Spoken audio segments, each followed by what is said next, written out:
Donc, bonsoir à vous toutes et tous. Merci donc d'être là pour la suite de cet enseignement réflexion, hein, bien sûr, sur les quatre dharmas de Gampopa.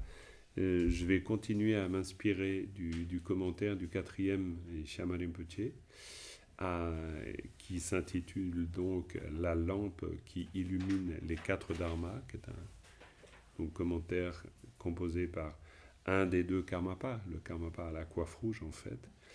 Et on va reprendre à peu près le fil là où je l'avais laissé. Je dis à peu près dans le sens où ça va pas être forcément tac d'un coup. Il y aura forcément aussi une petite, non pas révision, mais un rappel de ce qu'on a vu pour replacer le contexte. Et puis ensuite on continue simplement. On va commencer par une prise de refuge, développement de l'esprit d'éveil. Et puis ensuite on se lance dans cette réflexion. Sangye Chedan Tsoge Chonam Lai Chan Chum Parato Dane Jasoy Dage Jen Sangye Besanam Tola Benjere Sangye Rum Paraishu Sem Chen Tam Chen Dewa Tam Deve Jodam Den Paraishu Dungal dong dungal ge ju dong dal warai ju dungal me pe de wa dang ba dang min dal wa ju nye rin ja dang nye dang dal wa dang nyum jam bo la na barai ju bal dan sa ve la ma ren bo je Dange je ura pe me de jola Kade jen be ngone je zonde Ko zon tonge ngo zon zal do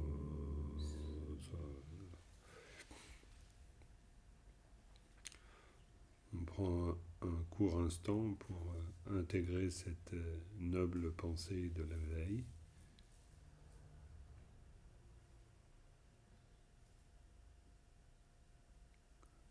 Un souhait que l'on place en nous-mêmes, puissé-je atteindre l'éveil pour le bien de tous les êtres.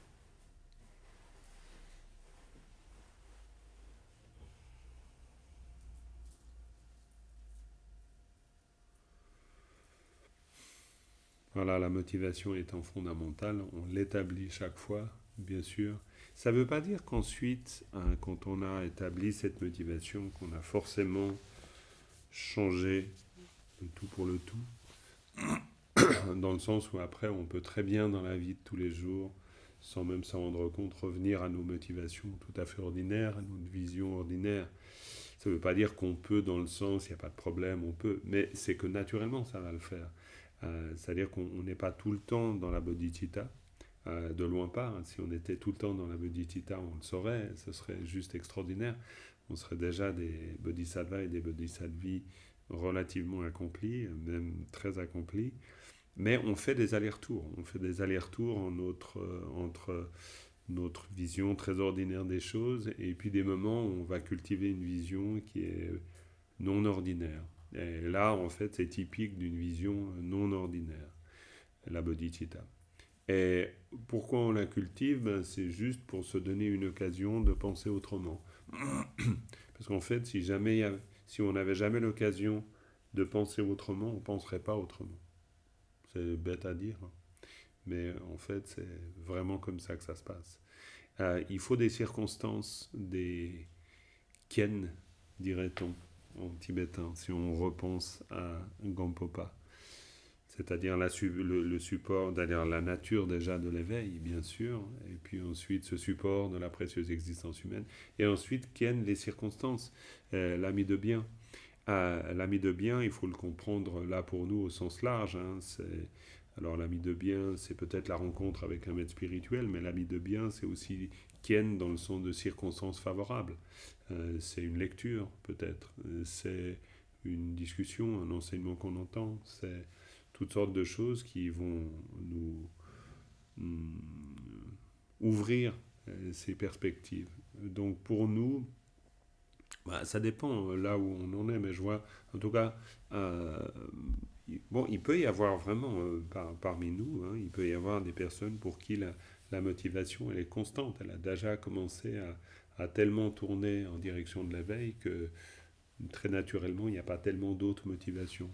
Moi, je vois que, en tout cas dans ma vie, j'ai besoin de ces circonstances favorables, ces rappels, ces signes, être dans un lieu aspirant, rentrer dans un temple, entendre un enseignement du Dharma, lire un livre du Dharma, tout ça, tout de suite, c'est comme un rappel du goût de quelque chose. Et puis hop, on a l'esprit qui tourne dans le bon sens. Euh, Sinon, ben, il n'y a aucune raison qu'il tourne dans le sens du Dharma, vu qu'on est habitué qu'au samsara. J'ai toujours entendu la Matanzang dire ça, hein, ne s'étonnant absolument pas de notre difficulté à pouvoir sortir du cycle des existences, en répondant que c'est la seule chose qu'on connaisse. Donc comment peut-on ouvrir d'autres perspectives quand justement la seule chose que l'on connaît, c'est une vision ordinaire qui est celle du samsara. Et donc c'est pour ça que là, cet enseignement de Gompopa, avec ces 4 dharmas de Gompopa, est si important parce que il part de là où nous sommes, c'est-à-dire d'abord Chö Chö Sujowa, ça veut dire le dharma qui va en direction du dharma. Euh, et il part de là où nous sommes parce que ben, c'est la chose la plus difficile déjà à faire, c'est d'avoir cet esprit qui va en direction du dharma. Moi, j'ai souvent le sentiment, alors ça c'est plus une réflexion personnelle, mais j'ai souvent le sentiment que de nos jours, euh, la ligne de partage entre la manière dont on voit, dont on perçoit les choses et puis les autres, parce que souvent on se dit tiens finalement comment moi je vois les choses, comment les autres voient les choses, et bien j'ai de plus en plus l'impression que la ligne de partage elle va pas tellement être idéologique, liée, elle peut bien sûr hein, être liée à des visions politiques, à une vision de la société. Mais j'ai pas l'impression que la ligne de partage va se faire de plus en plus dans ce sens. Alors je dis bien que c'est une réflexion personnelle, mais j'ai l'impression que cette ligne de partage, elle va être de plus en plus intérieure.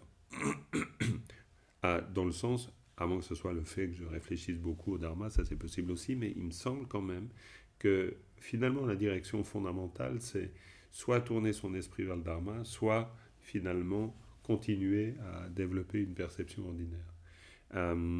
Pourquoi? Parce que c'est peut-être ce qui est le plus révolutionnaire en fait en nous. C'est ce premier dharma, Chö Sujōwa, c'est-à-dire le dharma qui va dans le sens du dharma. Opérer une révolution, non pas copernicienne, mais une révolution dans le sens vraiment, ça tourne autrement. Et c'est beau l'idée de révolution dans ce sens-là. C'est pas la révolution dans le sens du changement de régime, mais c'est la révolution dans le sens de se mettre sur un autre axe. Comme si tout à coup la planète Terre, hop, elle changeait d'axe. Donc on réorganise l'univers. Et en fait, mine de rien, à travers ces 4 dharmas de Gompopa, vu que c'est le mouvement qu'il imprime, il imprime un mouvement qui est une direction, Chö Chö Sojora, le dharma qui va dans le sens du dharma, c'est une révolution, dans le sens d'un changement d'axe, dans le sens d'un changement de direction. Et bien sûr que si on change d'axe, c'est-à-dire d'organisation du monde, du coup c'est tout le monde en lui-même qui change. Vu que tous les orbites des astres sont toujours en lien avec les orbites d'autres astres. Donc il y a une planète ne tourne jamais toute seule. En fait, l'univers s'organise en rapport avec tout ce qu'il compose. Ben, c'est un peu pareil, c'est-à-dire à partir du moment où on change cet élément fondamental qui est la vision dans le sens de l'optique, hein, dans le sens, c'est d'ailleurs intéressant, une optique, changer d'optique, changer de vue, changer de lunettes. Mais en fait, une optique, c'est aussi un point de vue. C'est intéressant parce qu'il y a vraiment, on regarde le ciel d'une manière différente. Et c'est là où le changement intervient, dans le fait de nous mettre à regarder les choses autrement. Et il me semble, encore une fois, que ben, cette ligne de partage, elle se fera dans cette façon de regarder le monde autrement, fondamentalement. Peut-être en décidant que oui, les kleshas, donc les attitudes toxiques, sont vraiment la cause de la souffrance, par exemple. Ça peut être un changement énorme. Est-ce qu'il est si évident de pouvoir reconnaître ça? Est-ce que Moi, j'en reviens toujours à cette parole de Pachol Rinpoche qui nous dit nous sommes des malades. Alors évidemment, il y a ce côté un peu stigmatisant en français, mais ce qu'il veut nous dire par là, c'est que en fait, le problème fondamental, j'ai envie de dire, c'est bêtement ça. C'est bêtement ça dans le sens où il est possible qu'on fasse des très grandes théories, ça c'est complètement clair, mais en même temps, euh, ce qui génère de la souffrance en nous et dans le rapport aux autres, c'est les cléchas. Il n'y a pas d'autre source, c'est-à-dire ces attitudes toxiques. De la même manière, ce qui fait souffrir le monde, alors évidemment, là j'en parle comme si le monde était une chose complètement autonome à l'extérieur de nous, ce qui du point de vue bouddhiste, disons, c'est limite.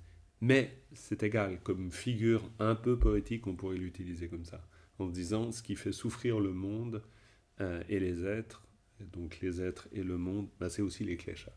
C'est-à-dire qu'en fait, il y a là, dans les cléchas, quelque chose qui est de l'ordre de la cause de la souffrance, d'une manière nette. Et c'est bêtement simple, en fait.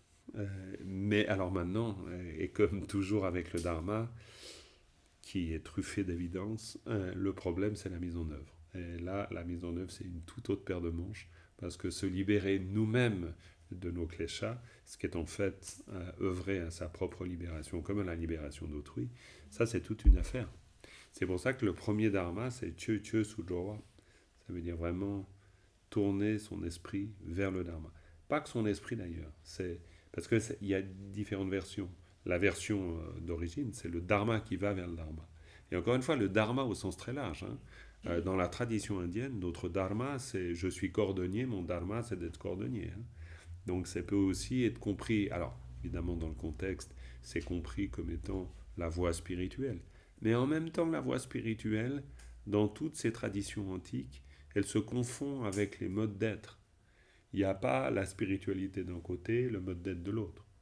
Dans les traditions indiennes, et pas qu'indiennes d'ailleurs, sémitiques aussi, il y a des observations, des observances, pourrait-on dire, qui touchent la nourriture, qui touchent la manière de vivre, même la manière de s'habiller. On retrouve ça dans les tantras. Le premier tantra, c'est Charya Tantra, c'est le tantra de l'action. Donc on va observer des interdits alimentaires, des choses comme ça. C'est simplement des signes. En tout cas, je l'utilise comme ça, c'est pas pour parler de ça, mais je l'utilise comme signe pour dire le dharma, c'est aussi la conduite, forcément. C'est donc les modes de vie. On pourrait très bien pratiquer le dharma et avoir des modes de vie qui ne soient pas en rapport avec le dharma. Donc ce premier dharma de Gampopa, Chö Chö Sujowa, c'est le dharma qui va dans le sens du dharma, mais c'est donc ma vision qui va dans le sens du dharma, c'est mon comportement qui va dans le sens du dharma, c'est mon organisation du monde qui va dans le sens du dharma, et ça touche alors forcément à la présence de ces cléchas en moi. C'est-à-dire que ces directions, ces changements d'optique, ces révolutions, elles vont avoir un impact sur cette possible transformation de mon être et qui peut permettre voilà, justement de voir s'apaiser ce qui est à l'origine de la souffrance. Si on reprend ce qu'on voit écrit tout le temps sur le fronton des temples en Inde, en Orient, quoi, disons, on va au Ladakh, au Népal, ou multiples endroits, on va toujours entendre cette fameuse strophe du Bouddha qui nous dit discipliner son propre esprit, cesser de faire le mal d'autrui. Tel est l'enseignement du Bouddha, à peu près. C'est une paraphrase, mais ça nous dit des choses très très simples, très essentielles. Et d'ailleurs, la pratique, elle va surtout et souvent plutôt être contenue au cœur de cette observation profonde plutôt que simplement dans la pratique formelle de tel ou tel sadhana. C'est, encore une fois, quand Patrul Rinpoche nous parle de notre état entre guillemets malade, parce qu'il ne faut pas insister là-dessus, mais c'est pour guérir, c'est pas pour dire c'est pas pour s'inscrire dans cette identité de malade, c'est pour guérir. Donc la pratique mène à la guérison, de manière très claire. Donc il y a jamais on ne va pas s'appesantir sur le constat. Le constat n'est utile qu'en vue du changement. Donc, si je regarde le commentaire pour y venir, non, mais avant de regarder le commentaire, je vais faire une petite pause. Parce que sinon, j'oublie la pause. Donc, une pause, c'est-à-dire une pause. Juste un moment d'intégration, c'est pas l'idée d'une pause, c'est l'idée de se dire, bah voilà, ok, tiens, ok. On va déjà placer un peu ça dans notre esprit. Puis ensuite, je vous lirai ce passage du commentaire.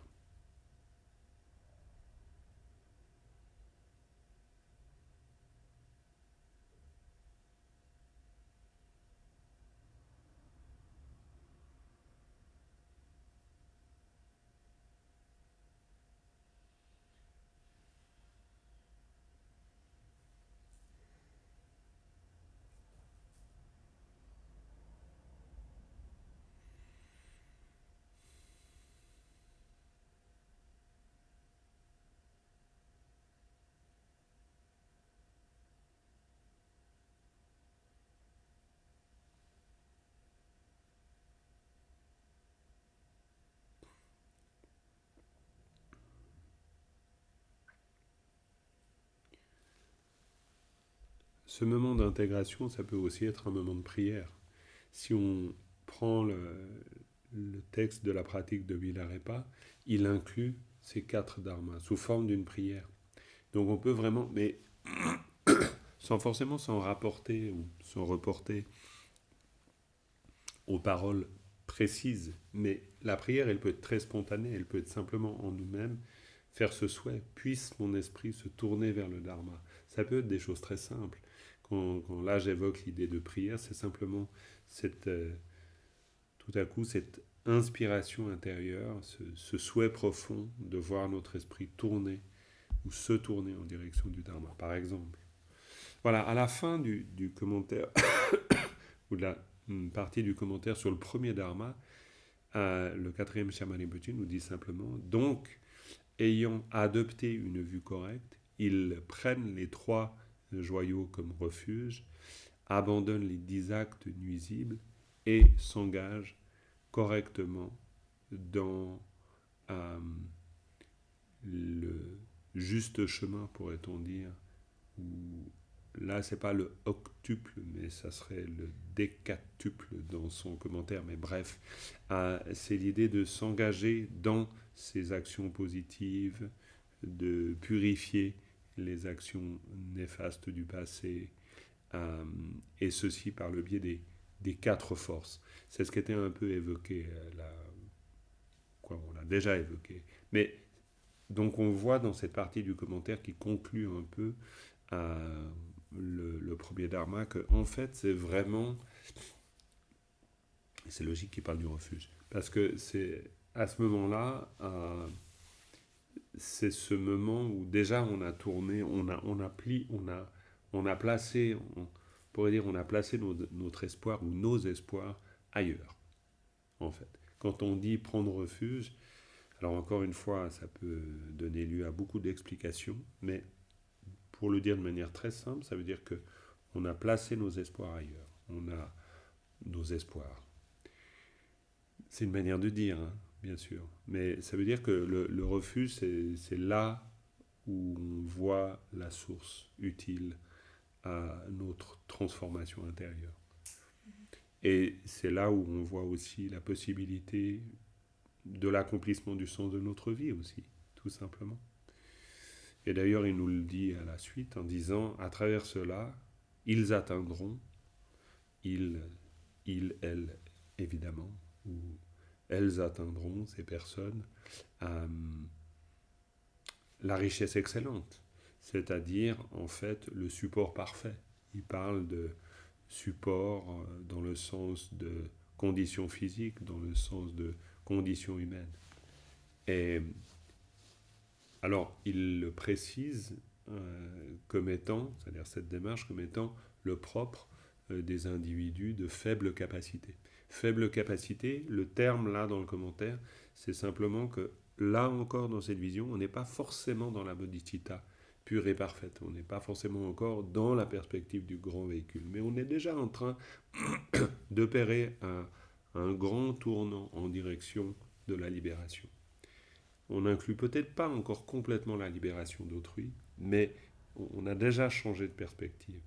ensuite, on va naturellement inclure la libération d'autrui.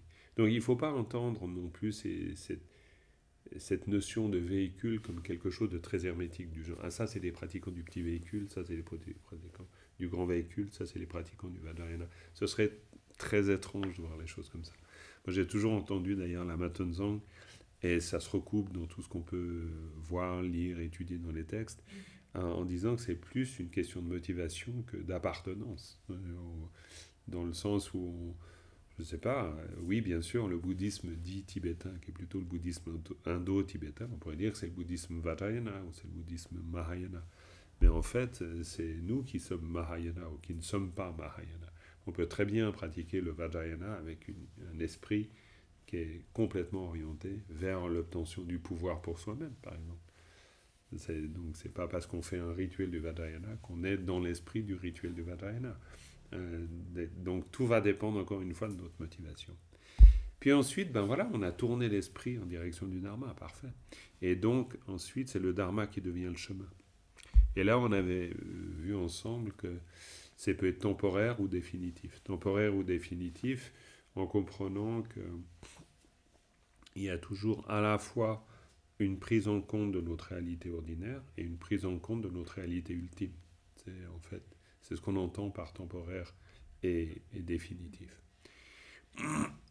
Ici, alors dans le commentaire, il nous dit les personnes disposant d'un support, ce support, donc d'agrégat psychophysique, bien sûr, et qui s'efforcent d'obtenir la simple paix, donc, ou la félicité d'être libérés de la souffrance et de ses causes, introduisent le Dharma dans leur expérience par le biais des 4 réalités des nobles.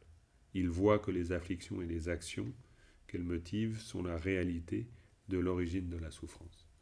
Donc ça, c'est un peu ce que j'évoquais avant, c'est-à-dire que là, on n'a pas seulement pris le chemin en direction de la réalisation de l'éveil, on a vraiment vu, on a compris, c'est cette ligne de partage dont je parlais avant, en fait. C'est-à-dire que dans cette idée du chemin, ou plutôt du dharma qui devient chemin, on voit bien qu'il est question d'une démarche. Et que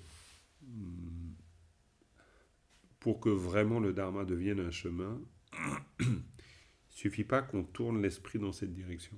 Ça veut dire qu'on va décider d'adopter un certain nombre de choses. Et c'est intéressant qu'ils disent, donc, ils s'efforcent d'obtenir la simple paix d'être seuls, libérés de la souffrance et de ses causes, en introduisant le dharma dans leur expérience par le biais des 4 réalités des nobles. Ils voient que les afflictions et les actions qu'elles motivent sont la réalité de l'origine de la souffrance. C'est-à-dire, il y a à ce moment-là une prise de compréhension, une prise de conscience aussi, ou plutôt une compréhension et une prise de conscience, comme quoi la transformation temporaire du monde dans lequel on vit, mais ultime aussi, elle va dépendre justement de cette prise en compte des 4 vérités des nobles.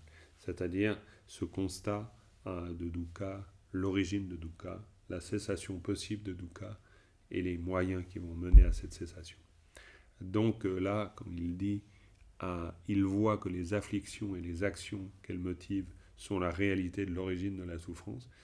Ça, bien sûr, quand on lit la phrase, elle nous semble extrêmement simple, mais on pourrait presque dire que la révolution copernicienne dont je parlais avant, c'est celle-là. Est-ce qu'on réussit réellement à voir les afflictions et les actions qu'elles motivent comme l'origine de la réalité de la souffrance? Ça veut dire que c'est... Pardon. Ça veut dire que c'est... On ne dit plus jamais « c'est la faute de l'autre ». Ouais, c'est ça. C'est très juste. C'est Agathe qui commente, je ne sais pas si vous avez entendu, mais oui, on ne dit plus jamais c'est la faute de l'autre. Hein. Ça, c'est terminé d'une certaine manière. C'est difficile. Hein. Bon, j'essaie de m'en souvenir, hein, mais c'est pas toujours simple. Dans des interactions, on est sûr que c'est l'autre l'origine de notre souffrance. Puis ça y ressemble, malheureusement. Je veux dire, dans ma grille d'interprétation, ça y ressemble. Donc, il faut que je fasse un effort considérable pour dépasser la... Je ne sais pas si on m'agresse, par exemple, ou si je me sens agressé, hein, parce que, bon, après, on m'agresse et me sentir agressé, ce n'est pas forcément la même chose. Mais à ce moment-là, réussir à voir mes propres afflictions comme la cause de la souffrance, c'est tout un chemin. Hein. C'est même presque le chemin.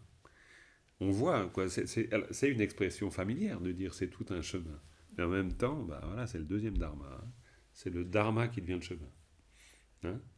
C'est Dieu, l'âme tout droit. C'est le dharma qui prend, qui devient le chemin.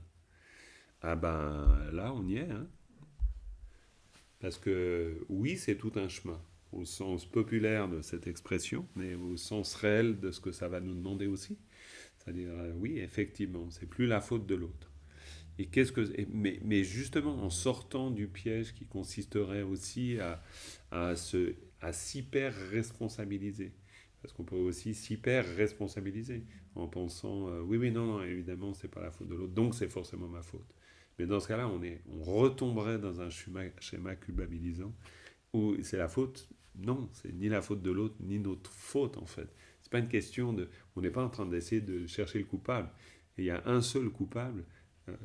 Si on prend les instructions de Lojong, le seul coupable, c'est la saisie du soi.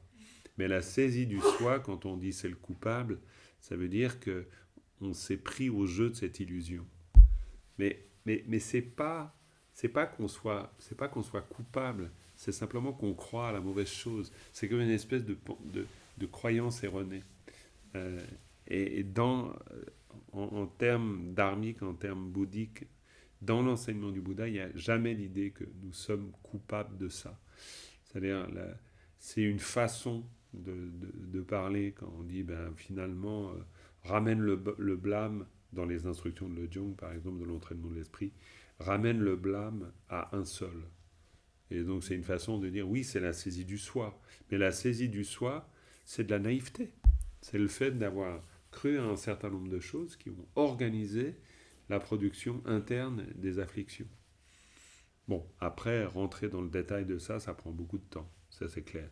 Mais simplement cette phrase, il voit que les afflictions et les actions qu'elles motivent sont la réalité de l'origine. Il n'y a pas d'autre origine.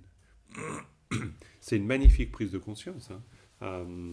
Alors oui, il y a un chemin, oui, nous sommes en chemin, mais à un moment donné, être certain de ça, même si on peut l'oublier après, le jour d'après, mais avoir des moments de certitude, c'est déjà magnifique. Parce que c'est pas évident d'avoir des moments de certitude à cet égard. Donc tout à coup, voilà, on écoute un enseignement, on réfléchit, on regarde en soi, tout à coup on dit oui, vraiment. C'est vraiment la haine-aversion, c'est vraiment le désir-attachement, c'est vraiment l'opacité mentale, c'est vraiment l'ignorance, c'est vraiment la jalousie, c'est vraiment l'avarice qui est la cause des souffrances. Et de pouvoir le dire et de pouvoir le reconnaître, justement sans tomber dans une forme de culpabilité, le reconnaître, on pourrait dire, en pleine conscience, vraiment, en pleine conscience, avec énormément de joie. Parce que c'est un grand moment. Hein. On ouvre le champagne, là. Quoi. C'est peut-être bizarre de le dire, mais dans le sens, on peut festoyer. Hein. Gawagom, en tibétain. Gawagom, ça veut dire méditer la joie. C'est-à-dire, on utilise ça. C'est-à-dire, Gawagom, c'est puissant comme terme en tibétain. Ça veut dire, on se réjouit, mais on se réjouit pour de vrai. Hein. Donc, il ne faut jamais oublier cette joie. Parce que cette joie, ce n'est pas la joie où on se force, c'est une joie réelle. Parce que quand on comprend vraiment l'origine de la souffrance, mais d'une certaine façon, c'est le début réel de la solution. Donc, il y a de quoi être joyeux. Hein. Parce qu'à ce moment-là, les choses peuvent commencer à changer. Ça prendra du temps. Une vie, des vies, plusieurs vies, j'en sais rien, combien de temps ça prendra. On verra bien. Mais on n'oubliera pas. On ne peut pas oublier. De vie en vie, on n'oubliera plus. Puis la vie d'après, on nous le rappellera, puis on s'en souviendra. Et donc, on a fait un chemin considérable quand on a déjà pris conscience de ça. Parce que de vie en vie, on va approfondir cette conscience. Tout simplement.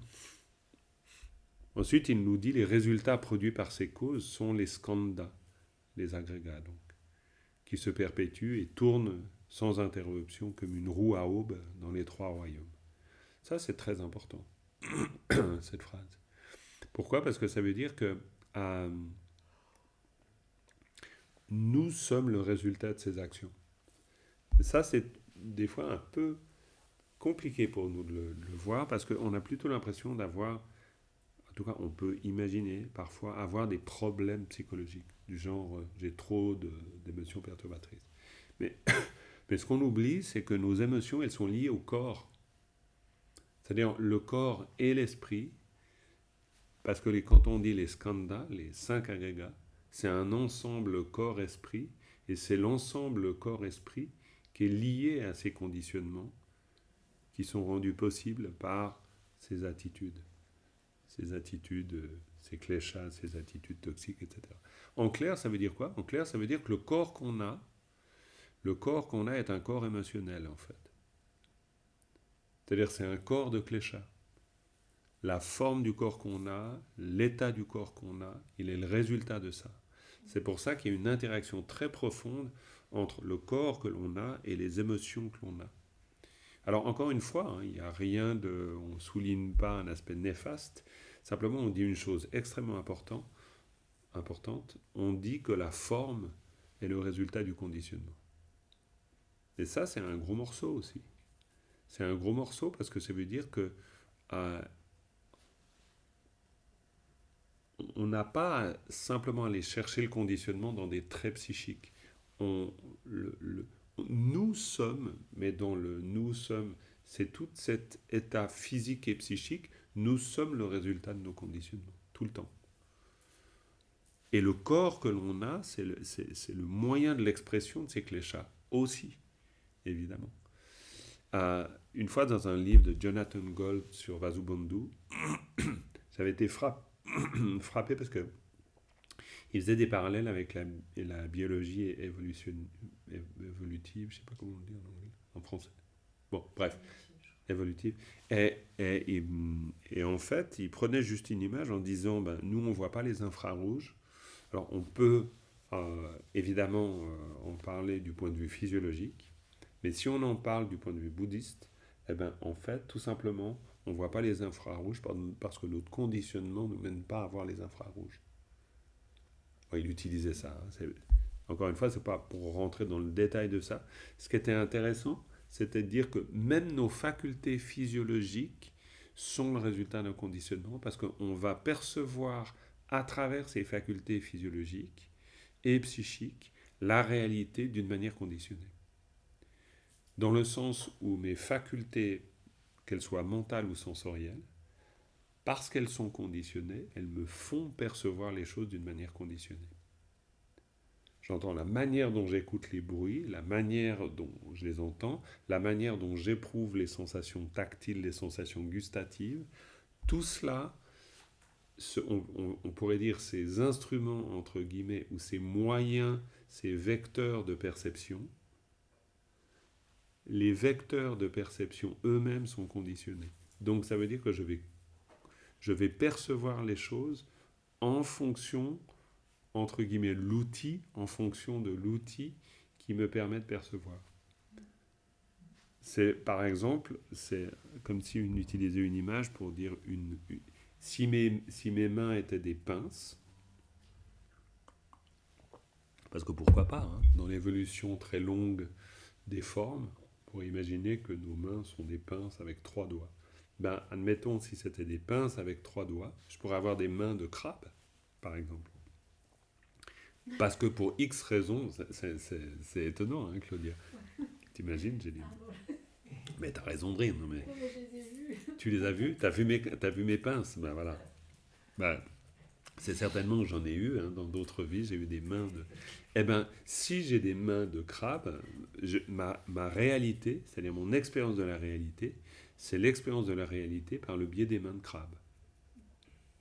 Donc, la possibilité, par exemple, d'éprouver la douceur d'une peau, ça ne veut pas dire que c'est complètement impossible avec une pince de crabe, mais disons que ce n'est pas évident. Donc, ça veut dire que le vecteur que j'ai par lequel je fais l'expérience du monde est un vecteur conditionné qui me fait percevoir d'une façon conditionnée l'expérience du monde. Chez les fourmis, c'est le cas. T'as un cas de caramel. L'entomologue de service Mais chez les fourmis, c'est le cas parce que les fourmis, suivant la nourriture qu'elles ingèrent, elles ont toutes le même. Elles sont toutes issues de la reine, de la reine, mais leur forme diffère. Alors qu'il y a celles qui vont nourrir les autres, il y a celles qui vont avoir une grosse tête pour se battre, il y a celles qui vont avoir des grosses pinces pour. Donc elles ont vraiment la manifestation dans le corps des guerrières, des nourricières, etc. Ouais. Ben, en fait, elles et nous.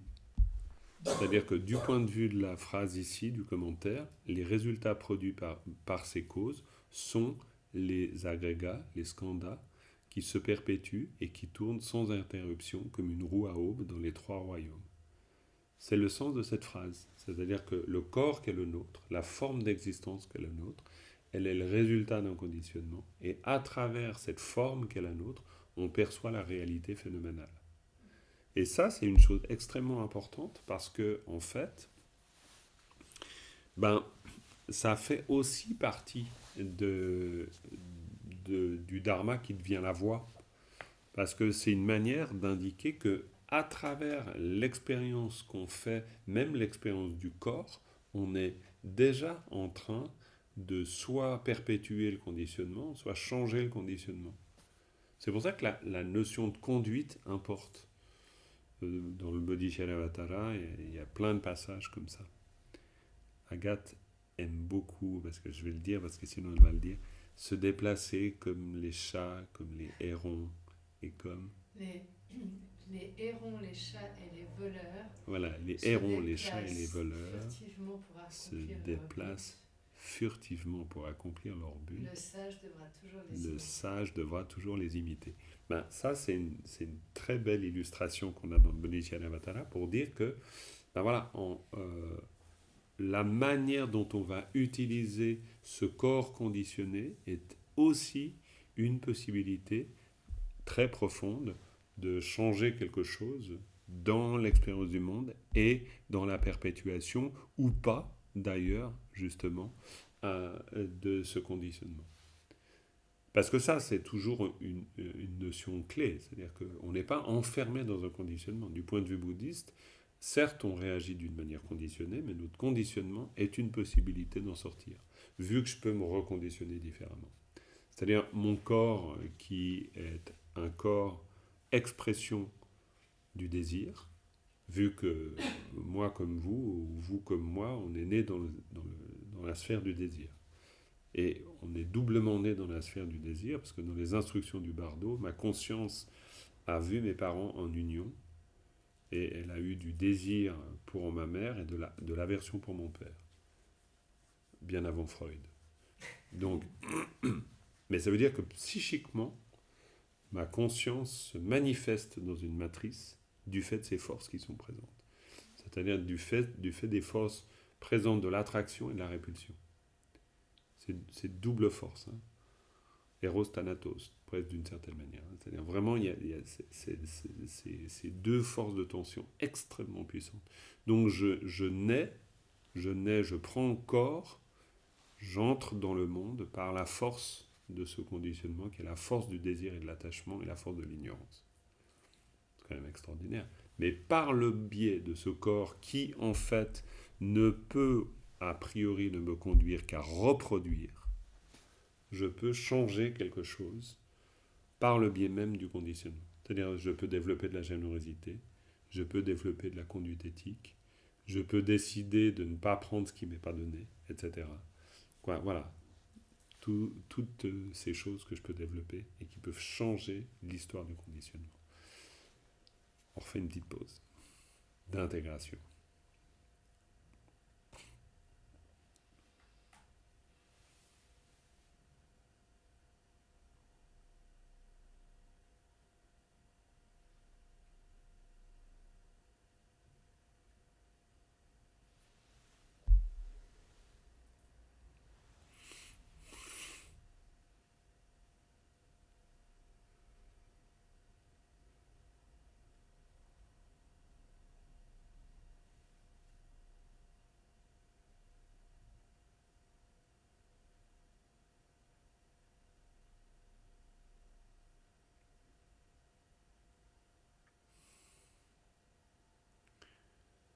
Et donc, d'une manière très logique, ces êtres, ces personnes que nous sommes certainement au niveau du deuxième dharma, quand le dharma est devenu le chemin, eh bien, à ce moment-là, donc, bien que on ne soit pas directement libre de la souffrance, on va comprendre, quant aux moyens qui vont permettre de se libérer de ces souffrances, on va comprendre qu'il faut mettre un terme à la cause pour mettre un terme au résultat. Donc, très clairement. Et ce qui est intéressant, c'est que avant je parlais du corps comme quoi, j'en parlais sur la base du commentaire qui dit les résultats produits par ces causes sont les skandhas, c'est-à-dire ce corps d'agrégats, ce corps résultat des agrégats. Ce qui est intéressant, c'est qu'on pourrait, dans certaines visions du monde, penser que c'est le corps qui est coupable de ça, quoi. C'est-à-dire qu'il faudrait se débarrasser de quelque chose pour pouvoir se débarrasser des causes de la souffrance. D'où l'idée de faire souffrir le corps, peut-être. Dans certaines traditions, on va punir le corps pour résoudre le problème de l'origine de la souffrance. C'est possible aussi. Le corps coupable, on peut tomber dans cette idée du corps coupable. Dans l'histoire de la pensée humaine, on a trouvé beaucoup d'astuces pour imaginer ça. Le Bouddha lui-même, il a expérimenté deux voies. Dans le premier Dharmachakra Sutra, le premier sutra, il le dit. Il parle de la voie du milieu, et la voie du milieu à ce moment-là, c'est la voie du milieu dans le sens quitter l'extrême de l'oisiveté et quitter l'extrême de l'ascèse. Il comprend qu'on ne va pas faire souffrir le corps, on ne va pas répondre au problème à l'origine de la souffrance en s'y prenant de cette manière-là. Et c'est ce qu'il nous dit ici, c'est-à-dire que quant aux moyens de se libérer de ces souffrances, donc résultat des kleshas, etc., il voit que sans mettre fin à la cause, on ne peut pas mettre fin au résultat. Et ainsi, pour renoncer à l'origine de la souffrance, ils doivent s'entraîner sur la voie qui consiste en les trois entraînements. Les trois entraînements, on l'avait rapidement vu, c'est l'entraînement à l'éthique, à la méditation, méditation je vais y arriver vraiment, la concentration méditative ou la stabilité mentale, ce qu'on voudra, et la sagesse. Donc c'est ces trois moyens. Et par conséquent, nous dit-il, et avant d'aller plus loin, donc ces trois moyens, parce que justement on ne va pas punir le corps, c'est-à-dire qu'on va utiliser le corps corps-esprit, encore une fois. On voit bien cette double dimension qui est prise dans son ensemble. C'est-à-dire l'éthique, ça va toucher à la fois l'esprit comme le corps, évidemment. La stabilité mentale ou la concentration méditative, pareil, on va se servir du corps pour aider à la concentration de l'esprit. Et puis la sagesse, on pourrait dire, c'est vraiment un entraînement de l'esprit, mais elle rejaillit sur la manière dont on fonctionne avec le corps, évidemment. Donc on voit que tout à coup, on pourrait dire, on entre dans le corps même des trois entraînements. Et en entrant dans ce corps des trois entraînements, donc on sait que c'est par là qu'on va changer les choses, en fait. Et il rajoute il poursuit en disant, par conséquent, au début, grâce à une ferme motivation de renoncement, ils abandonnent leur maison et deviennent pleinement ordonnés par le quadruple acte de demande. Ça, c'est simplement une manière de dire, ou plutôt d'évoquer les renonçants. C'est-à-dire, ils vont décider, certains, alors ce ne sera pas forcément notre cas, mais certains décideront de s'adonner à ces trois entraînements vraiment d'une manière assez radicale. C'est-à-dire en renonçant à tout ce qui ne ressemblera pas à ce qui favorisera l'un ou l'autre de ces, ou les trois même de ces entraînements. Donc ça veut dire abandonner dans une Inde classique de l'époque ou dans un Tibet classique jusqu'au milieu du XXe siècle, ça pouvait vouloir dire abandonner sa vie, ses préoccupations ordinaires et devenir un moine, une nonne, donc en renonçant, clairement. Aujourd'hui, pour nous, il faut transposer. La majorité d'entre nous, nous ne serons pas ni moines ni nonnes. Voir comment on peut développer ce triple entraînement. Mais il y a moyen de le faire, bien sûr. Et il se protège, poursuit-il, il se protège correctement des actions négatives naturelles et liées aux vœux. Ils sont conscients de la bonne quantité de nourriture et de l'importance de l'éducation et contrôlent les portes de leur sens. Donc c'est intéressant, c'est très simple, on pourrait dire, d'une certaine manière. Euh, mais cette phrase, il se protège correctement des actions négatives naturelles. C'est-à-dire qu'il y a l'idée de... Parce qu'on ne quitte pas cette conscience, il y a l'idée que je me protège moi-même. Hein. La conduite éthique me protège. Elle me protège contre les souffrances que je pourrais éventuellement expérimenter. Donc, après, elle s'ouvre vers la protection d'autrui, de vouloir faire le bien d'autrui aussi. Mais dans, dans toute la pensée bouddhiste, il y a vraiment l'idée qu'on renonce. C'est ça, il parle de l'esprit du renoncement, hein, la ferme motivation de renoncement.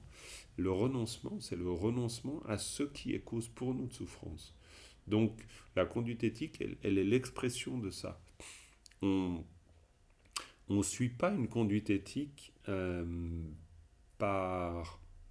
Alors, certainement pas par obligation, ni non plus par injonction morale. On la suit parce qu'on sait qu'un certain nombre d'actions auront des conséquences nuisibles et néfastes. Donc la conduite éthique, elle comprend cela. Elle intègre cette conscience-là. Donc voilà. Mais c'est un terme important parce qu'ils sont conscients de la bonne quantité de nourriture et de l'importance de l'éducation. Alors ça, c'est des choses qui, bon, bien sûr, si on les lit aujourd'hui, on peut dire, bon. Mais en fait, c'est parce que là, si on regarde le Vinaya, toutes les règles monastiques, par exemple, il y a des règles qui touchent la manière de manger, la façon de recevoir l'aumône, bon, etc. Et c'est aujourd'hui pas forcément pertinent dans nos modes de vie. Mais ça veut dire que la moindre des actions, le moindre aspect de notre comportement rentre dans cette idée d'un comportement éthique. Et sur la base d'une telle formation à l'éthique, d'ailleurs il poursuit, il s'appuie sur la formation d'une concentration méditative supérieure dans leur courant d'esprit. Et ça, c'est très intéressant. Tout est très intéressant pour dire que adopter cette conduite éthique, c'est adopter les conditions de la pratique méditative. Et on voit bien l'interaction, pour le coup, qui est faite entre mode de vie, façon d'être et pratique méditative. Ce serait difficile dans ce contexte, qui est un contexte, alors là, forcément, avec ce commentaire très, très bouddhiste, forcément, mais ce serait difficile d'imaginer la méditation comme totalement séparée du mode de vie ou même du mode de pensée.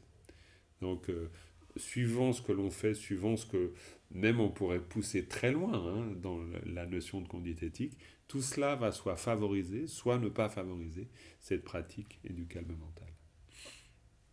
Et donc, concentration méditative supérieure dans leur courant d'esprit, dans laquelle apparaît la concentration méditative de la tranquillité dotée d'une grande souplesse. Et ça veut dire que sur la base du calme mental, va pouvoir se développer cette quiétude qui va mener alors, à cette grande souplesse, mais qui va mener au développement de la sagesse. Donc en fait, la sagesse se développe sur la base de la stabilité mentale qui elle-même se développe sur la base de la conduite éthique. Tout cela étant compris, autant l'entraînement, encore une fois, à l'éthique qu'à la concentration méditative, qu'à la sagesse, ces trois entraînements étant très clairement compris comme une manière d'exprimer d'une façon nette le choix qu'on fait, en fait, le choix d'un changement profond qui vise à faire du dharma le chemin. C'est-à-dire qu'à ce moment-là, le dharma est vraiment notre chemin, parce qu'à ce moment-là, mais pas simplement parce qu'on adopte une conduite éthique et puis on médite tous les jours, etc., mais il devient notre chemin parce qu'on sait que ce sont là les moyens qui vont nous permettre de mettre un terme à l'origine de la souffrance. Ça, c'est quand même chaque fois hyper important d'y revenir parce qu'on pourrait simplement parfois imaginer qu'en adoptant un type de comportement, ce serait gagné. Non, pas forcément. Il va falloir le comprendre comme étant le moyen qui met un terme à l'origine de la souffrance. Oui, Anne, tu voulais intervenir ? Oui, renonciation, Oui. il peut signifier ce que tu as décrit dans le cadre des gens qui ont décidé d'être moines et nonnes, mais pour le laïc, il y a aussi une forme de renoncement. Ah mais clairement, bien sûr. Comment tu le décrirais Déjà le terme... est-ce que vous avez entendu la remarque ou question de Anne? Oui? Non. Ok. Alors, donc Anne, tu me dis si c'est juste par rapport à ce que tu penses. Disons, bien sûr, moine, nonne, si on a une vie de moine et de nonne, ça inclut une forme de renoncement. Maintenant, pour nous, en tant que laïcs, comment on va inclure ce renoncement? Comment on va l'exprimer? Alors déjà, c'est intéressant de repartir de Ngeparjungwa ou Ngejung en tibétain. Le fameux terme Ngejung dont on n'arrête pas de parler. Ngejung, Nge c'est la certitude, Jung c'est le surgissement. Donc ça, il ne faut quand même jamais oublier. Ça veut dire le surgissement d'une certitude absolue. Certitude de quoi? Certitude que les kleshas sont à l'origine de la souffrance. Donc le renoncement, quand nous on l'emploie, ça veut dire je mange plus de chocolat. Non, je plaisante un peu, mais ça veut dire le renoncement, c'est voilà, j'adopte un certain nombre de conduites, et puis parce que je les adopte, ça veut dire que je renonce. Mon choix est une renonciation. Hein, donc je décide, je mange plus de chocolat. C'est un exemple très bête, je le conçois, mais c'est juste pour illustrer cette manière dont on voit en général, je ne dis pas qu'on le voit tous comme ça, mais dont on peut voir le renoncement. Alors que ici, Ngejung, surgissement de la certitude, ça veut dire qu'il surgit en nous la certitude de ce qu'est l'origine de la souffrance. Et c'est pour ça que ce n'est pas la moindre des choses. Quand on parle des 4 vérités des nobles, c'est-à-dire où on est très clair tout à coup sur l'origine de la souffrance, c'est énorme. Encore une fois, on a eu l'occasion une fois, je ne sais pas si vous vous en souvenez, de revenir sur cette citation de Nagarjuna qui dit ce qu'est un acte vertueux et ce qu'est un acte non vertueux. Et sa définition, c'est de dire, dès qu'il y a présence du désir attachement, de la haine aversion, de l'ignorance, l'acte, quel qu'il soit, est non vertueux. Un acte vertueux se caractérise par l'absence de désir attachement, de haine aversion et de passivité mentale. Donc ça veut dire que le renoncement, Ngejung, ça veut dire qu'on renonce aux actes nuisibles, mais parce qu'on renonce au klesha. Et on renonce au klesha. Pourquoi? Parce qu'on renonce à la cause même de la souffrance. Donc ça, c'est extrêmement important. Donc du coup, si on voit Ngejung de cette manière-là, c'est-à-dire littérale, en revenant au sens, en fait, exactement ce que nous dit le commentaire d'ailleurs, hein, eh bien, du coup, on a notre réponse pour nous les laïcs. Parce que, évidemment, si je ne vis pas une vie de chasteté absolument pure, si voilà, je suis un laïc sous plein d'autres formes d'ailleurs et d'autres caractéristiques, ça ne m'empêche pas du tout de faire ce chemin. Alors après, dans une certaine mesure, évidemment, en fonction de mes capacités, de ma compréhension, de ma lucidité, mais je peux renoncer aux 3 poisons, c'est clair. Parce que c'est la seule liberté qui est la mienne, en fait. C'est-à-dire qu'à chaque instant, et c'est pour ça que l'attitude de Tenche, c'est-à-dire de conscience vigilante, est fondamentale. Parce que en chaque, ou dans, ou au cœur de chaque instant, j'ai la possibilité, si ma conscience vigilante, ou ma présence, mon attitude, ma qualité de présence est suffisante, j'ai la possibilité de renoncement. Mais renoncement à quoi? Au klesha. Pas renoncement cette fois à un mode de vie en particulier, mais pour revenir à Nagarjuna, renoncement à ce qui fait qu'un acte, quel qu'il soit, apparemment bon ou apparemment nuisible, l'est véritablement ou pas. C'est-à-dire, je peux renoncer à chaque instant au désir attachement, à la haine, l'aversion, à l'opacité mentale. Mais après, et là, c'est là où on a toujours... on rêve d'avoir beaucoup plus de temps pour développer ce genre de questions. En tout cas, là, moi, j'y pense. Parce que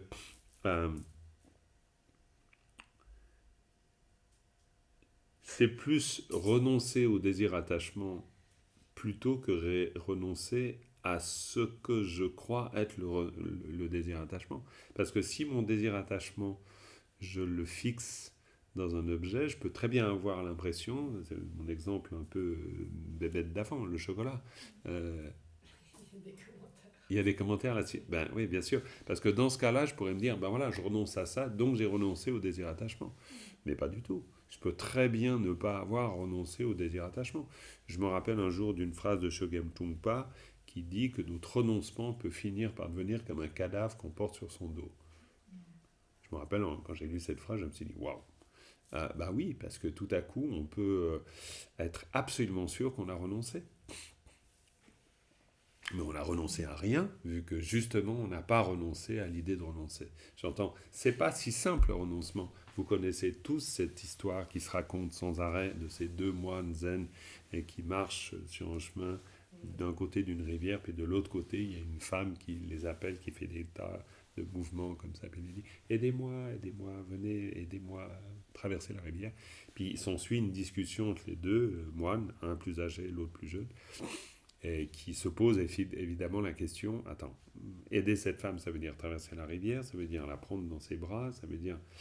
Bon, là, en tant que moine, ça peut commencer à devenir un peu compliqué, quoi. En plus, les habits mouillés, là, j'en rajoute un peu, mais bon, vous voyez le truc.